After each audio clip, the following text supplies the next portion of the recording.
Bonjour, c'est Élise et aujourd'hui je vais vous parler de deux figures de style d'analogie qui seront l'allégorie et la personnification. Les figures d'analogie sont toutes celles qui créent des liens entre des idées pour faire valoir leur ressemblance ou leur différence. Les figures d'analogie créent toujours des relations entre deux éléments. Une allégorie est une expression d'une idée par une métaphore animée et continue par un développement. Ou encore, l'allégorie est l'incarnation d'une idée abstraite, une représentation de cette idée pour la rendre plus concrète et parlante. Si vous n'avez toujours pas compris ce qu'est une allégorie, je vous invite à relire toutes les définitions pour bien comprendre. L'allégorie a donc un sens littéral, ce qui représente l'idée, et un sens figuré, le concept en lui-même. Elle peut produire différents effets. Le plus souvent, elle permet de rendre plus compréhensible un concept abstrait. Elle permet également de faire des rapprochements inattendus entre idées et images. Une allégorie est fréquemment développée tout au long d'un texte. La Fontaine, dans l'œuvre Fable, utilise beaucoup d'allégories en illustrant les défauts humains par des animaux. Un premier exemple d'allégorie est tiré de l'œuvre Sermon pour le jour de Pâques de Bossuet. La vie humaine est semblable à un chemin dont l'issue est un précipice affreux. On nous en avertit dès les premiers pas, mais la loi est portée. Il faut avancer toujours, je voudrais retourner en arrière, marche, marche. Bossuet choisit de simplifier le concept de vie humaine. Dès le début, il fait le rapprochement entre la vie et un chemin pour que le lecteur puisse comprendre plus facilement la suite. L'allégorie est sur tout le long de l'extrait, car chaque idée ou point auront des liens avec le concept abstrait qui est la vie et l'image qui est le chemin. Par exemple, un précipice affreux fait référence à la mort, mais cela peut également être au bout d'un chemin. Le deuxième exemple est tiré de l'œuvre Les Contemplations de Victor Hugo.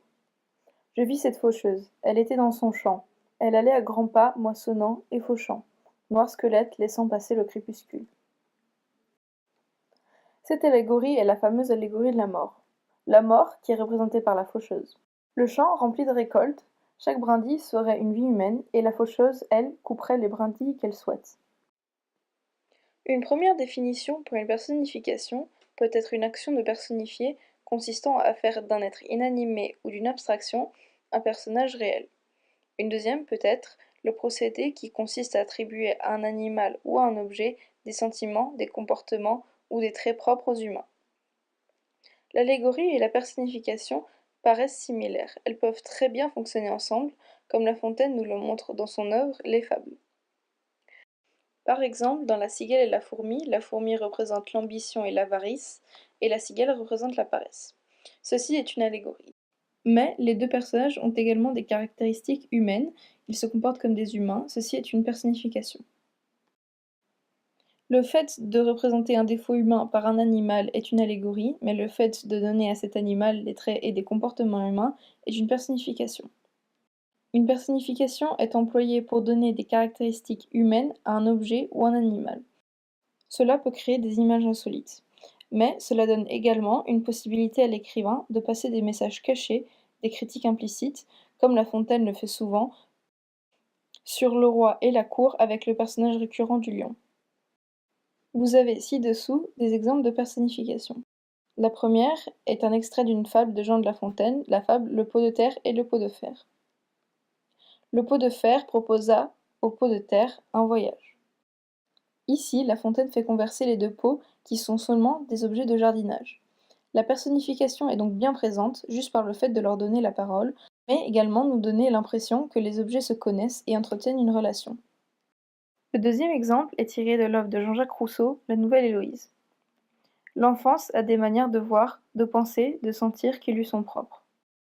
Dans cet exemple, Rousseau utilise des verbes qui sont normalement propres aux êtres humains pour décrire l'enfance.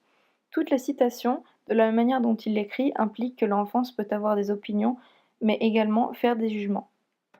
Je vous propose un exercice pour savoir si vous arrivez bien à distinguer une allégorie d'une personnification. Pour chaque extrait, identifiez quelle figure de style est employée. Je vous conseille de mettre sur pause pour faire l'exercice. Attention, la réponse va suivre dans quelques instants. Petit a. C'est une personnification.